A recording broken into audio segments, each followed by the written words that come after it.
Pemadaman bergilir masih terus dilakukan PLN di wilayah Sulawesi Selatan, Barat, dan juga Sulawesi Tenggara. Hal ini terjadi akibat debit air untuk mengoperasikan PLTA alami penurunan signifikan.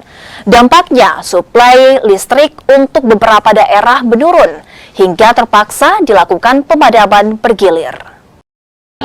Menyebabkan pembangkit listrik tenaga air itu kapasitasnya atau kemampuannya berkurang. Persentase Untuk di PLTA Bakaru dengan daya mampu 126 mega itu hanya bisa operasi di pagi hari 27 mega.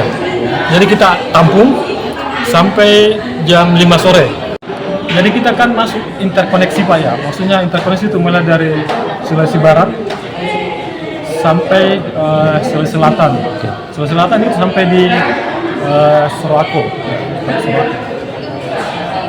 Nah, dampak ini karena ini kan besar Pak ya.